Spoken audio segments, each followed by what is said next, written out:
para além de Mona Lisa, seu valor simbólico. O que Mona Lisa tem a nos dizer a respeito de valor simbólico, a respeito de se tornar especial, é isso que eu quero te contar.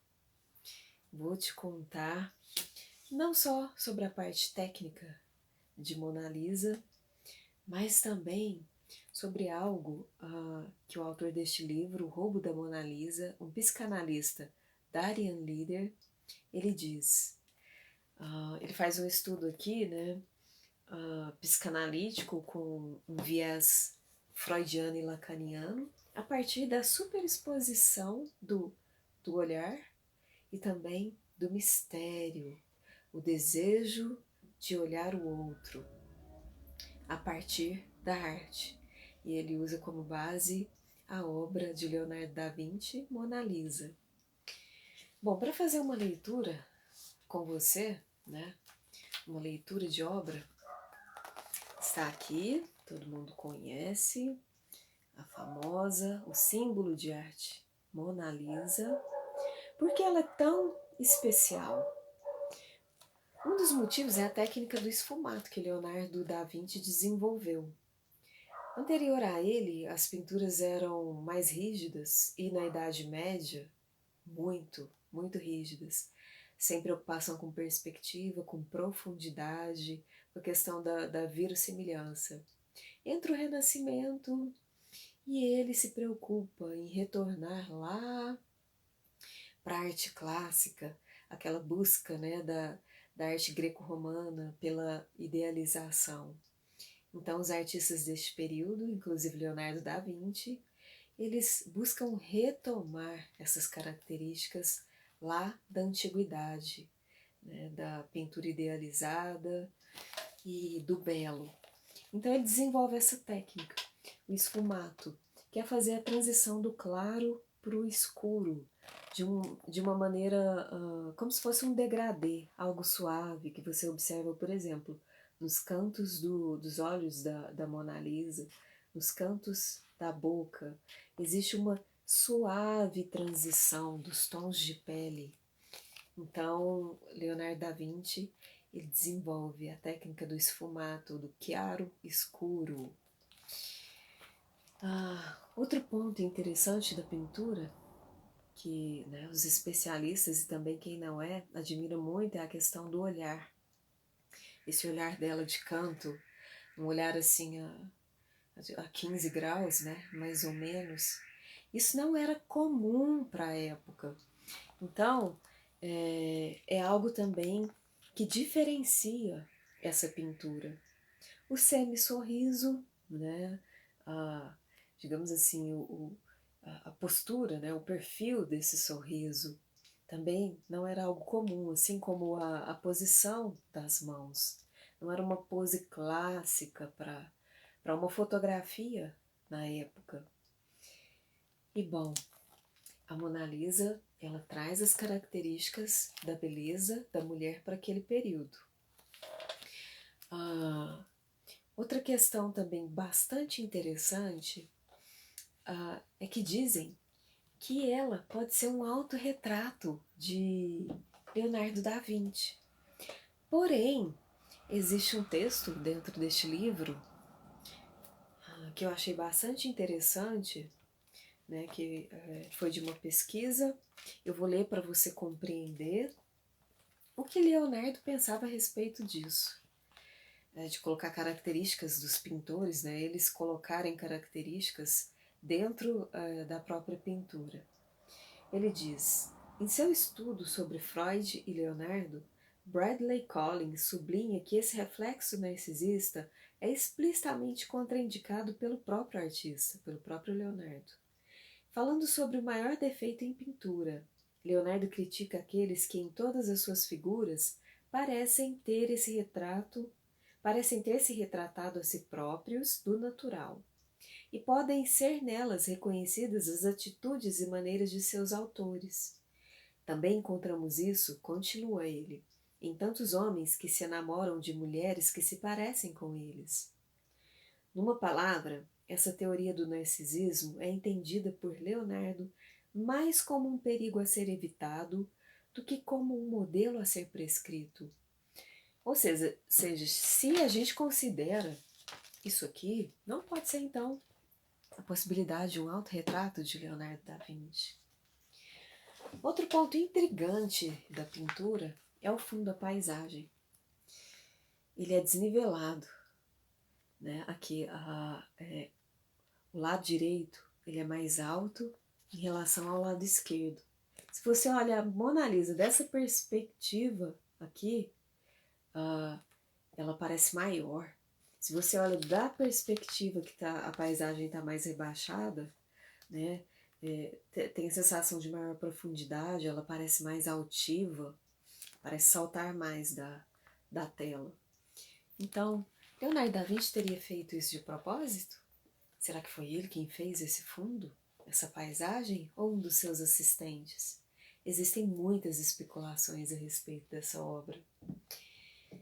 Bom, mas eu estou aqui para tratar com você sobre o roubo e o valor simbólico que ela adquiriu a partir disso. Vincenzo Perugia, um italiano pintor de paredes e vidraceiro, um dia ele decidiu roubar uma pintura do Louvre. Num dos seus relatos, aí, dos seus depoimentos, ele diz que não era especificamente a Mona Lisa não, mas quando ele passou por ela, ele sentiu como se ela se lhe sorrisse. Então ele se sentiu atraído pelo sorriso, o semi-sorriso misterioso, quem sabe também o olhar misterioso da Mona Lisa, e decidiu roubá-la. Ele que conhecia todo o sistema, foi contratado para colocar vidros sobre as molduras de várias obras ali no Louvre, não teve dificuldades.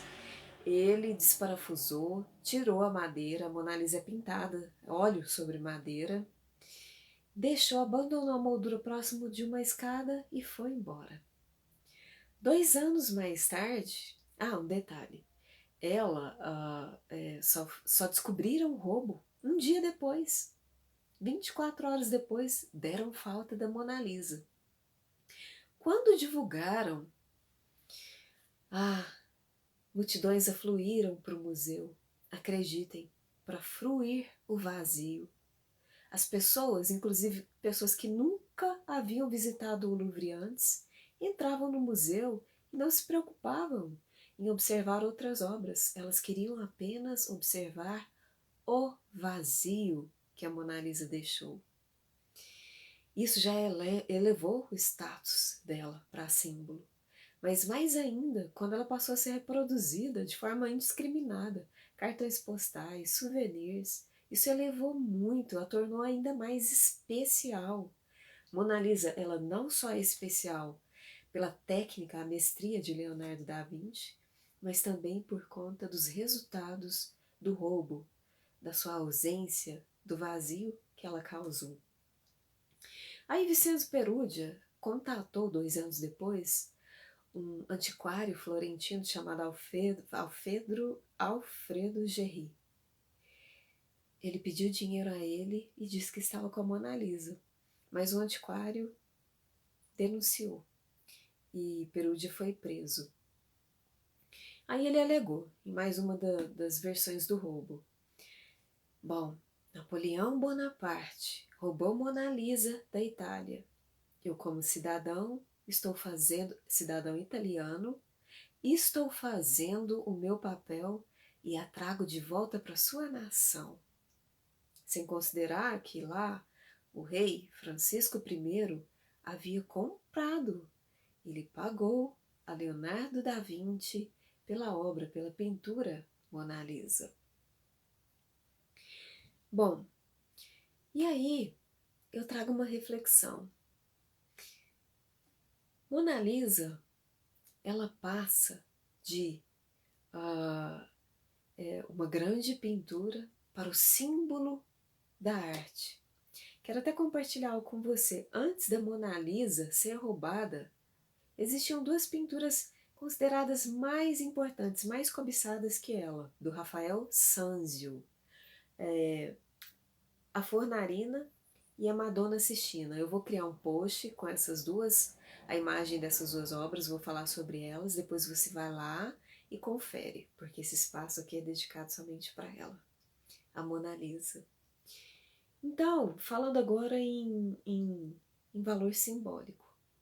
Esse roubo tornou ainda mais especial. Aí eu separei uma frase de um jornal da época que disse: algumas pessoas gostam de obras de arte por si mesmas, outras pelo o lugar que elas ocupam. Então, assim, tem gente que gosta de obra de arte porque gosta da obra de arte, não importa se ela tem uma fama grande ou não. Mas outras gostam da obra de arte pelo a posição, o lugar que elas ocupam, o status, o símbolo. E aí eu quero transferir isso para mim e para você. Como você tem se preocupado com o seu valor social, por exemplo? Você tem buscado investir em si mesmo e se tornar uma pessoa mais culta, uma pessoa mais entendida, uma pessoa mais interessante? Você tem pensado nisso? Isso está tão distorcido. As pessoas andam ocupadas em buscar, em consumir informação, preocupadas com a correria da vida, né? Com essa vida dinâmica, a tecnologia, já não é nem mais modernidade, agora é super tecnologia. Mas e aí? Você tem se dado valor de fato? Como você tem construído o seu valor simbólico? E aí eu uso como base a Mona Lisa. Ela, por fatores externos, foi elevada a símbolo da arte. Mas, e nós? O que a gente tem feito a nosso respeito? Aí eu quero trazer uma curiosidade, achei bem interessante, porque quando o autor Darian Lieder fala sobre o semi-sorriso da Mona Lisa, ele cita que lá na época, a aristocracia tinha um manual do sorriso para as damas. Sim, da época. O sorriso pode até ser encontrado no manual dessa época para senhoras, o qual as aconselha a fechar a boca no canto direito com um movimento lépido e suave, e entreabri-la do lado esquerdo, como se estivessem sorrindo secretamente. Olha, existia manual para o sorriso.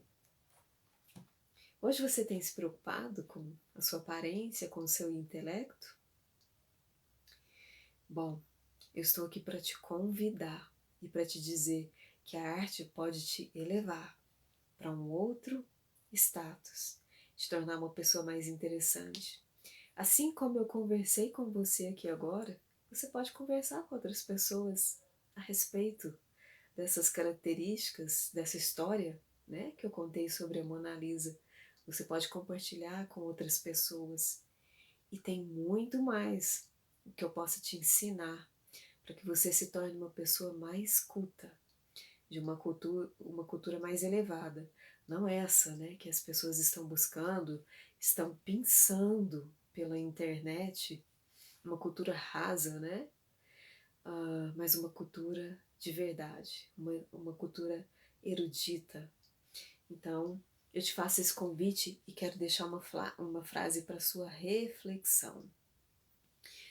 Não pagamos pelo valor prático das coisas, mas sim pela história construída. Depois que uma pessoa se torna especial para o outro, tudo que ela faz se torna especial. Você tem buscado ser essa pessoa especial? Não se engane, existe preço para tudo. Existe. O romantismo nos mente. Ele quer nos fazer acreditar que não. Que o coração vale mais do que tudo. Sim, ele até vale. Mas há muito mais do que isso. A ser cultivado, a ser trabalhado em mim e em você. E eu espero que a arte possa te propiciar isso. Um status mais elevado.